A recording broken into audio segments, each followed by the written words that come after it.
The second murder, yeah, he shouldn't have done that just to get a role. The first murder, I give him a pass because that dude was. I'm the Scrivener, and I know everything about movies. Hi, my name's Paige. Oh my god, what's happening? Scrivener means writing. This is our friend Andrea.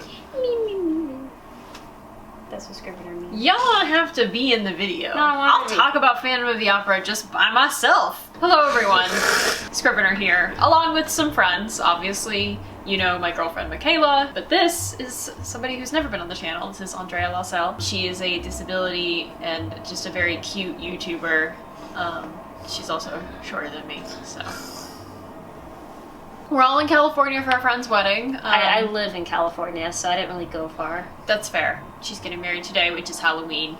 This video will obviously come out way after Halloween. Happy Halloween 2020. 2020? It's 2019! I'm making a joke about how long it'll take you to edit Hey! That's mean.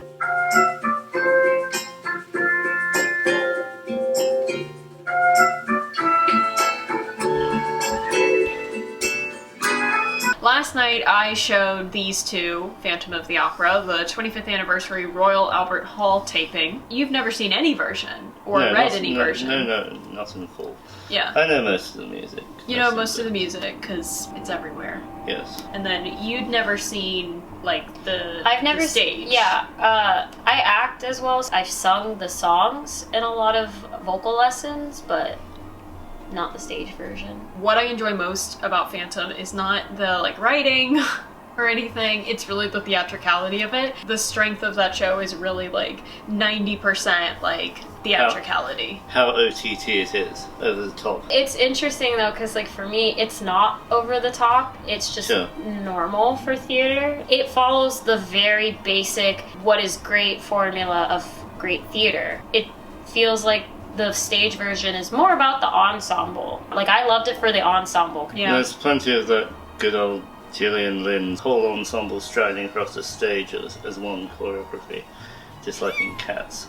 I won't mention Cats again, I'm sorry. I mean, I think what I really, really enjoy about it the most are, like, the costumes. The costumes are so pretty. They were gorgeous. From a, like, choreography stance, too, they just add to the choreography. I don't know who did the one for that specific stage. All the choreography is based on Gillian Lynn's original choreography. Well, yeah, but the thing is with choreography, every choreographer is different, so you're allowed to in theater to change stuff. There's like a degree you're allowed to before you can get sued. It's the same with ad-libs, but whoever did that, and then with the costuming, choreography is great, but if the costuming wasn't where it was, I think it would have not been as amazing. With the way the dresses would move, with the certain, like... It's a very kind of ballet, like, I didn't realize it would be like that. I didn't know there would be a lot of ballet in it. There's, like, a lot of really wonderful, like, lovely ballet sequences. Because we're constantly, like, seeing them put on different productions, where the stage that we're watching acts as the stage of the opera house, and I really enjoy those elements because it's very interactive. I think if you didn't know about Phantom, I feel like you would be lost. Yeah. Because I do think the fact that they're putting on multiple shows within one show is confusing. There's moments I zoned out, because I don't like Phantom of the Opera. It's like one of my least favorite musicals. But there were moments I zoned out, and then all of a sudden, everyone's in different costumes putting on a different production, and I'm like, what is happening? Yeah. But it's not that hard to catch up either. It's not a complicated play. The writing is, like, so tremendously mushy. What Phantom of the Opera is essentially, like, a long version of one of the operas that they put on. You have to be paying, like, really, really close attention, or you have to have watched it a couple of times to really get what's going on. Yeah. One of the bad things about, like, the Schumacher movie is that, like, it can't really do that in a movie as much as, like, you can suspend the disbelief, like, when you're watching something on stage. They feel the need to, like, explain everything and ground it all in reality, and I think that's to its detriment, because, like, it's hard to translate that sort of thing to film well. I just think they just didn't have someone that's good at it, because there's a lot of movie adaptations of musicals that are great, because usually the people that write it well is they realize there's things in with live theater you can't recreate. So you need to be creative enough to just move it around a bit and do it or take it out, which is why some musicals do that when they go to movies. Okay, so I like the songs. I admit that there are like 6 or 7 songs, and then they are used throughout the whole It's thing. not like that. They're leitmotifs. I don't even like the show, but it's not how it works. Fine. I thought a bunch of the lyrics were quite lazy. Some of them just don't scan very well with the music. Andrew Lloyd Webber has mixed results with when he uses different lyricists. He obviously worked very well with Tim Rice. I think he set music very well to T.S. Eliot's poetry in Cats. I said I wouldn't mention it, and I fooled you lot. Whoever was writing the lyrics, I can't remember exactly who it is for Phantom. Some of them were okay, some of them were just didn't scan very well. I want to make sure that Andrea says her bit about the theatre. The ghost. Yeah, I was about to bring that up next. I remember talking about like, oh, I think that there's this implication that like the Phantom has some kind of like mystical kind of power over, especially Christine, because like he's basically a vampire. He has the power to control them. Yeah, he seems to enthrall her when she's around him. But then you mentioned something that I had never thought about before that makes a lot of sense about theater ghosts. All theaters are haunted.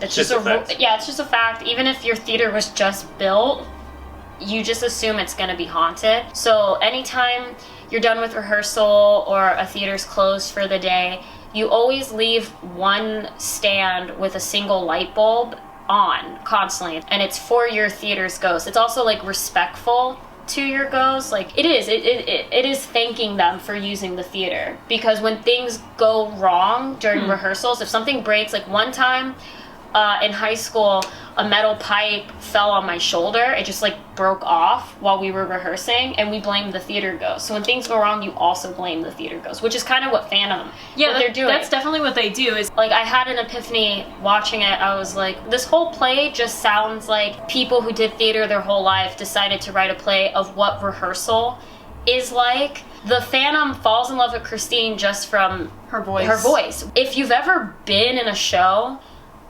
that's like your number one rule. Don't fall in love with castmates, because cast relationships will never work out. You're not in love. It's always the leads that do it, and then they break up right before opening night, and then there's stress. Everyone's like, what do we do? Because they don't want to do this scene now. Phantom just seems like all the stress of being an actor put into a fantasy on stage, along with the ghost light. Like, your reading of it in that way makes me appreciate it more. Yeah, it really does. The Phantom like references the fact that like, oh, Raoul, he only loves Christine because like I put so much work into you. Honestly, like I know some directors who have done that. Yeah, with their actors. Exactly. And you'd mentioned Andrew Lloyd Webber and Sarah Brightman. Yeah. Who he made this role for. Yeah, I mean, Andrew Lloyd Webber met Sarah Brightman when she was in the ensemble for Cats. Third time, I'm sorry. And they got married at some point, and he wrote the role of Christine Daae for Sarah Brightman. And a few years later, they got divorced. I've seen the movie a lot, but I've never had that epiphany until you showed me the stage version. The stage version is just full of stage actors doing stage acting. Yeah, I think that's why. Isn't. I think that's why I liked it more, because, like, again, you were like, it's more mushy. But for me, I think because the movie isn't mushy to me. No, it's not. The movie's boring to me. The movie is really, really boring. I feel like Phantom is just an autobiography of every theater person's life in theater. It feels like I'm looking in a mirror or revisiting what my childhood was like in high school theater, with a mix of what theater is in terms of like how extravagant it has to be, especially for that, like, not the time period of when Phantom is set, but the time period when it was made. The 80s. Yeah. 1986. And 80 musicals are great, because even like, again, Little Shop of Horrors, it also is very cheesy too. Yeah, it is. And it's a great cheesy. I think that's why I'm not so critical on like the lyrics, on how well written they are, because for me, at the end of the day, I'm just kind of like, theater's supposed to be just fun. At least like for an actor's perspective. Like, there's more when you're the spectator and like you want like A+ theater. And then I'm sure as well, if you're a composer, there's other elements. But for an actor, we're more just like, we want good writing, but we also just want a chance to have fun. And I could tell that the actors in the live one we watch and I said it to you a few times, I'm like, they're having fun. There's moments where I like stop listening to the story and I just am looking at the actors on how they're acting, and that was where I felt the most enjoyment. I'm gonna mention Cats now. I don't like Cats, but I respect it. But when I see actors having fun in Cats, then I can sit through it and I can say, oh, I had a great time going to see Cats. But I don't like Cats. I'm just gonna put that out there. Especially because I made a face earlier when you two were talking about Cats, and I'm looking at the camera like, no. No. So now it'll make sense. Sarah will have zoomed in on that. Yeah, absolutely. I mean, I think that the cast that's assembled for this Royal Albert Hall edition is just really fantastic. And obviously so they pulled out the talented. stops for it being a 25th anniversary. Yeah. Big thing in Royal Albert Hall. The ensemble is much bigger than it would be at Her Majesty's Theatre, which is the theatre that's in Right now. day to day. This ensemble was the best ensemble I have ever seen. Everyone was in sync. Everyone was just doing more than they probably were told to do. Just to be in that audience for that ensemble. Yeah. That would have been magical. But I think that really what those songs are supposed to be is that they are supposed to be a showcase for whoever is singing them. More so than like most other musicals where I'm like, okay, these are like good songs. With Phantom, I'm like, this is so that like whoever's playing Christine can like really, really, really sound I think great. as